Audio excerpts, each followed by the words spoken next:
bien-aimés de Dieu, que la paix soit avec vous.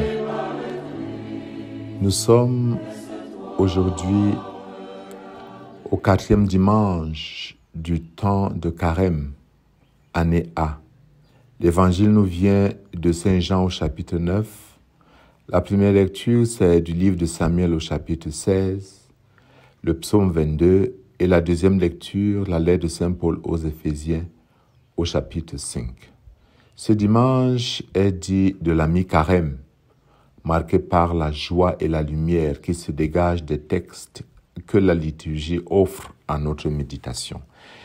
Effectivement, le ton est donné par l'antienne du jour qui dit « Réjouis-toi Jérusalem, vous tous qui l'aimez, rassemblez-vous. Jubilez de sa joie, vous qui étiez dans la tristesse. Alors vous exulterez, vous serez rassasiés de consolation. » C'est la joie qu'annonçait Isaïe par le retour des exilés.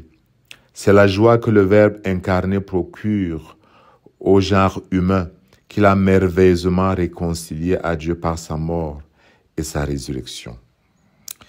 Nous découvrons aujourd'hui, après l'épreuve des tentations du premier dimanche, où le diable demanda à Jésus s'il était le Messie qui le démontre, et le deuxième dimanche, la transfiguration qui nous a présenté Jésus comme le Fils bien-aimé du Père que nous devons écouter, et le troisième dimanche, où la femme samaritaine nous donne de reconnaître en Jésus la source de vie éternelle, et en lui nous avons le don de l'Esprit.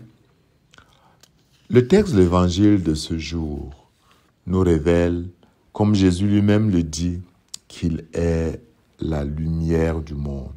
Jésus dit, « Je suis la lumière du monde ».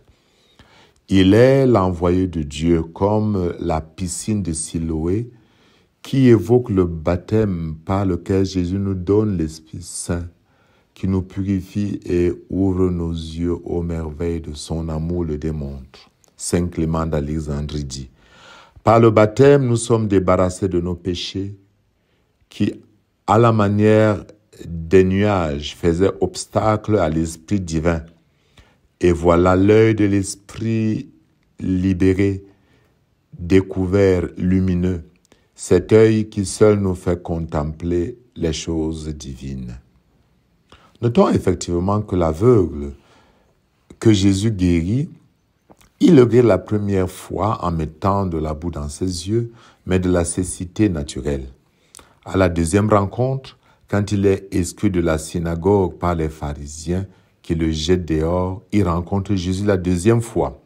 Et là, il est guéri dans son être intérieur. Il est sauvé parce qu'il reconnaît que Jésus est le Messie, le Fils de l'homme, l'envoyé.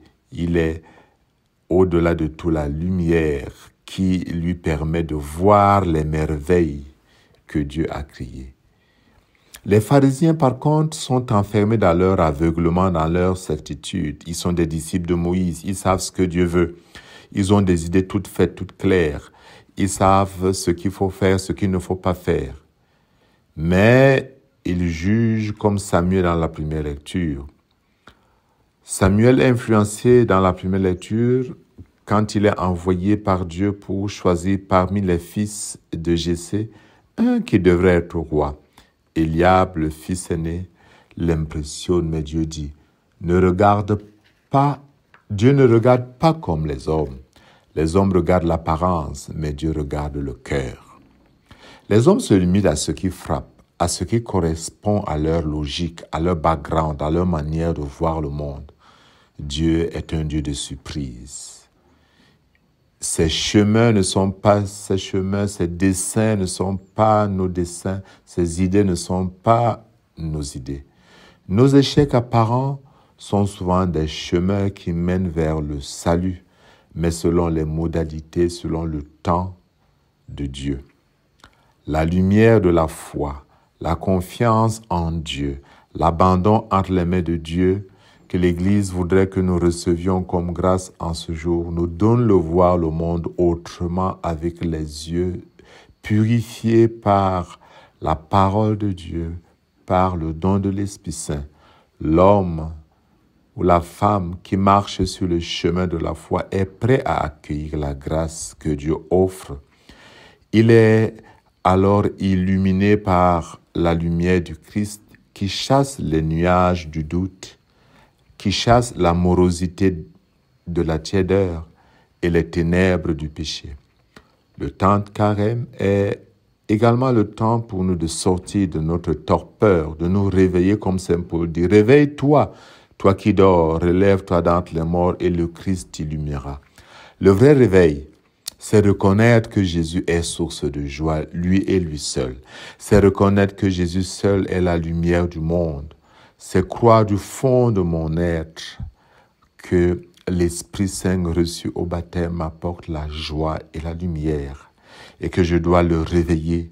Je dois, en désirant ardemment que l'Esprit habite mon âme, montrer par la suite, grâce à mes paroles et mes actes, que vraiment Jésus est mon Seigneur. C'est l'une des meilleures grâces du temps de carême.